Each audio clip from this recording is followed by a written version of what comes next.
ओम शांति। आइए सुनते हैं 20 मई 2025 की प्यारे प्यारे शिव बाबा की मीठी मीठी ज्ञान मुरली और मीठे मीठे बच्चों के लिए परमपिता परमात्मा शिव बाबा ने स्वयं भगवान ने बताया है कि बच्चों, मेरे मीठे बच्चों, बाप आया है तुम बच्चों को अविनाशी कमाई कराने। अविनाशी माने अविनाशी जो कभी भी खत्म नहीं होती, उसे अविनाशी कहते हैं। तो भगवान अपने बच्चों से अविनाशी की पढ़ाई और अविनाशी की कमाई करा रहे हैं, क्योंकि अविनाशी पढ़ाई है और अविनाशी कमाई है, ये कभी भी खत्म नहीं होती। फिर स्वयं शिव बाबा परमपिता परमात्मा ने कहा, अभी तुम बच्चों ज्ञान रत्नों की जितनी कमाई करना चाहो तुम कर सकते हो, क्योंकि संगम युग है। संगम युग पर ही तुम इस कमाई को कर सकते हो और किसी युग में ये कमाई हो नहीं सकती, क्योंकि संगम युग पर ही भगवान स्वयं परमपिता परमात्मा आते हैं, सभी दुखी मनुष्यात्माओं को सुख का रास्ता बताते हैं इसी ज्ञान मुरली के द्वारा, और अच्छी समझ देते हैं, श्रीमत देते हैं, कहते हैं मेरी राय लेकर जो आत्मा काम करेगी वो आत्मा हर कर्म में सफलता को प्राप्त करेगी। फिर प्रश्न में कहा बाबा ने कि आसुरी संस्कारों को बदलकर दैवी संस्कार बनाने के लिए कौन सा विशेष पुरुषार्थ करना चाहिए। अब देखो स्वयं शिव बाबा क्या कहते हैं, उत्तर में कह रहे हैं, बच्चों संस्कारों को बदलने के लिए जितना भी हो सके देही अभिमानी रहने का अभ्यास करो। देही अभिमानी माने अपने को आत्मा समझो और देह से कर्म करो, लेकिन देह अभिमान में आने से ही तुम आसुरी संस्कार तुम्हारे बनते हैं। जब तुम देह समझते हो, देह से क्या होता है, अपने में अभिमान आ जाता है। तो बाबा कहते हैं बाप आसुरी संस्कारों को दैवी संस्कार बनाने के लिए आए हैं कि तुम्हारे ईश्वरी संस्कार बने, ईश्वर के गुण तुम में धारण हो, ईश्वर की शक्तियाँ तुम्हें प्राप्त हों और शक्ति हर वक्त तुम्हें मिले कि भगवान स्वयं हमारे साथ है, हर कर्म तुम्हारा कर्मयोगी बने।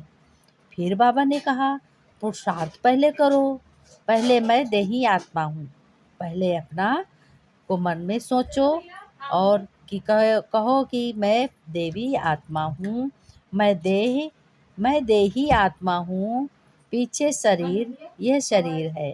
देही माने मैं विदेही, विदेही माने देह नहीं है, मैं आत्मा हूँ, बिना देह की मैं आत्मा हूँ और उसके बाद में मेरे पीछे शरीर है। भगवान ने कहा और उसमें गीत भी है, तूने रात गंवाई सो के और दिवस गंवाया खाए। अब ये संगम युग बच्चों के लिए, मनुष्य आत्माओं के लिए है जो ज्ञान मुरली सुनते हैं और भगवान की श्रीमत पर चलकर राय लेकर हर कर्म करते हैं। वही क्या कहते हैं, तूने रात गंवाई सो के, तो वो बच्चे रात सो के नहीं गंवाते हैं, रात में भी अपने बच्चों से भगवान से बातें करते हैं, बातें करके फिर सोते हैं और दिन में खाने के पीछे नहीं पड़ते। उनको तो इतना मिल जाए कि जीवन चलता रहे। बहुत ऐसी आत्माएं होती हैं जो खाने के पीछे भागती हैं, कहती हैं ये खाएं वो खाएं, सारा दिन खाती, अपने कभी भगवान की याद में नहीं रहती। बाबा ने कहा ओम शांति बच्चों, ये गीत तो बच्चों ने बहुत बार सुना है, कई बार सुना है और सुनते भी हो। बाबा कह रहे हैं कि मनुष्य ये नहीं जानते कि भक्ति तब शुरू होती है जब रावण राज्य शुरू होता है, फिर ज्ञान तब शुरू होता है जब बाप आकर, स्वयं भगवान आकर राम राज्य स्थापन करते हैं। तो इस वक्त ये राम राज्य इस ज्ञान के द्वारा बच्चों से ही होती है, ज्ञान स्थापित करते हैं। ज्ञान बच्चों है ही नई दुनिया के लिए, भक्ति है पुरानी दुनिया के लिए।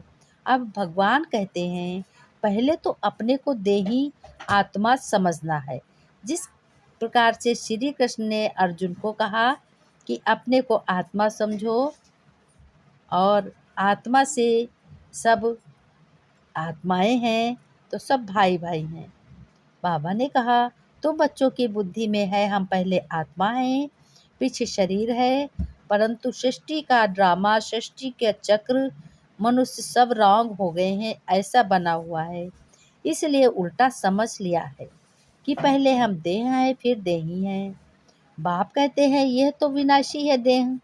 अब देखो, विदेही माने आत्मा, आत्मा निकल जाती है, शरीर का विनाश हो जाता है, शरीर जल जाता है, कोई नहीं रखता शरीर को। बाबा ने कहा इसको तुम लेते और छोड़ते हो। संस्कार आत्मा में रहते हैं, देह अभिमान में आने से संस्कार आसुरी बन जाते हैं। जब अपने को देह अभिमान यानी अहंकार यानी देह पर अहंकार, जिस तरीके से रावण को अहंकार था अपनी देह पर कि हम बहुत बलशाली हैं, हम बहुत शक्तिवान हैं, हम बहुत ताकतदार हैं, उसी तरीके से बाबा कहते अपने को कभी मत समझना। और जिसने समझ लिया वो समझो उल्टी मत का है, रावण की मत का है।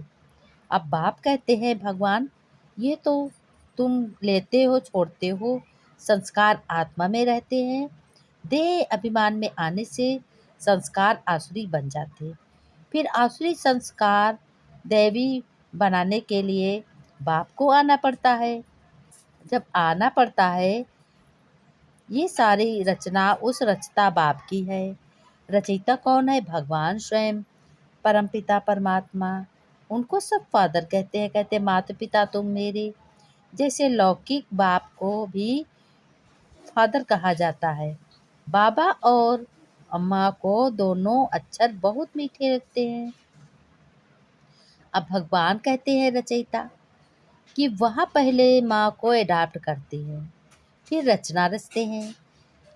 इनका नाम वाला है, कहते भी हैं भागीरथ, ब्रह्मा को भागीरथ भी कहते, मनुष्य का ही चित्र दिखाते। बैल आदि की बात तो नहीं होती है। तुम हमेशा कहो हम बाप दादा के पास जाते हैं, भगवान की श्रीमत पर चलते हैं, उनके ही समझाने से हम अपना कारोबार, अपने को आगे को सफलता पाते हैं। अब तो यह संगम युग इसलिए है, तुम जो पढ़ते हो उसका सुख तुमको नई दुनिया में मिलता है और वर्तमान में भी मिलता है।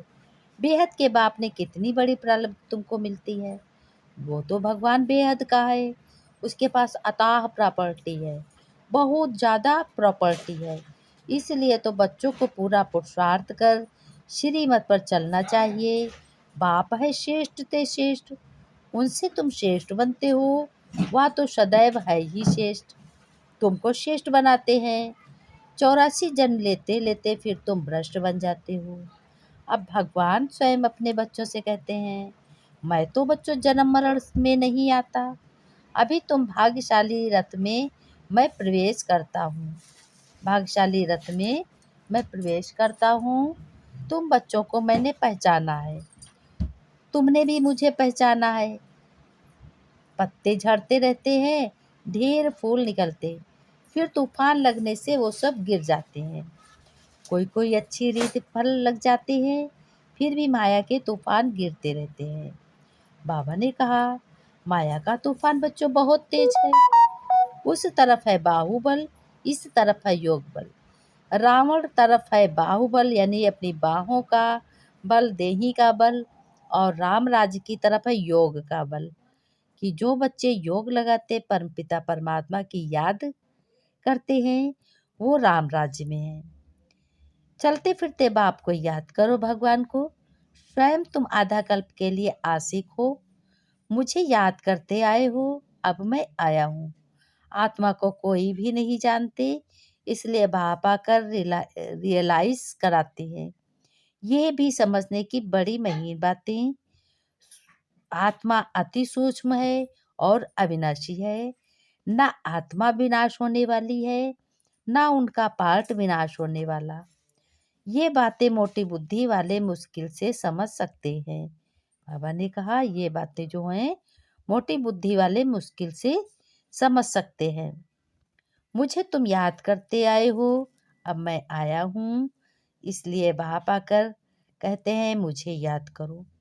उनका पाठ विनाश हो जाता है और तुम बच्चे बाप की याद में बहुत मेहनत करते हो। ज्ञान तो बच्चों बहुत सहज है, बाकी विनाश काले प्रीत बुद्धि और विपरीत बुद्धि यह याद के लिए कहा जाता है। याद तो अच्छी हो है तो प्रीत बुद्धि कहा जाता। प्रीत बुद्धि, प्रीत भी अभिचारी है, मतलब की प्रीत करते हैं तो मतलब से करते हैं, भक्ति करते हैं तो मतलब से करते हैं।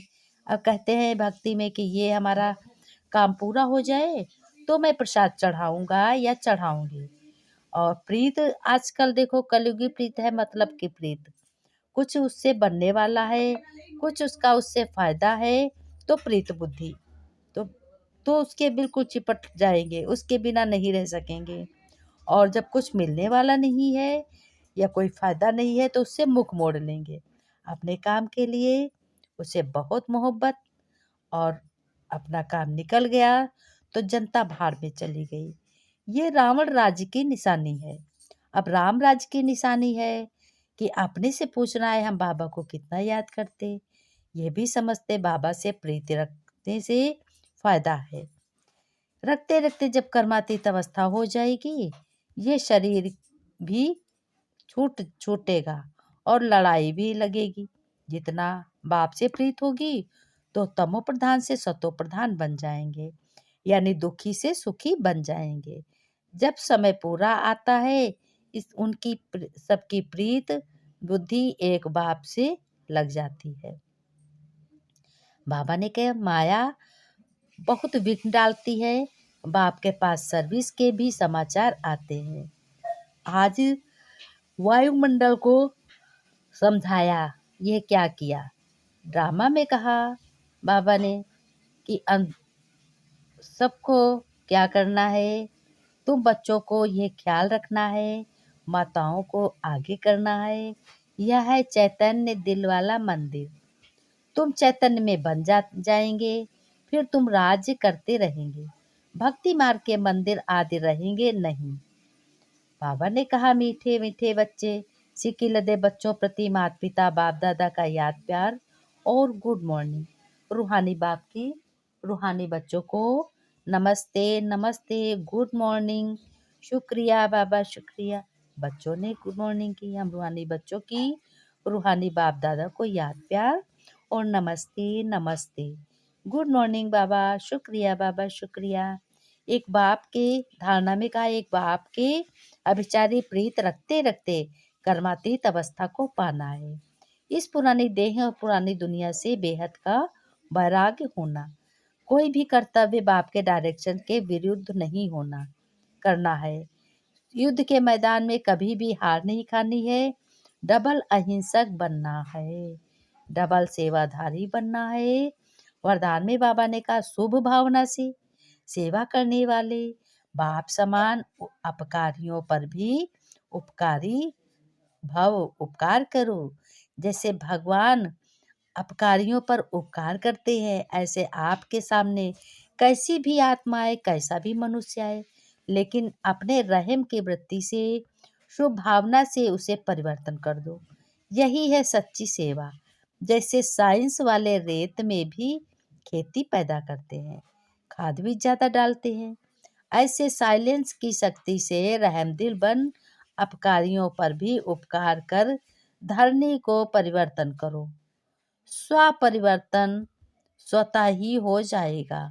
बाबा ने कहा स्वपरिवर्तन शुभ भावना से कैसी भी आत्मा परिवर्तन हो जाएगी, क्योंकि शुभ भावना अवश्य प्राप्त कराती है सफलता को।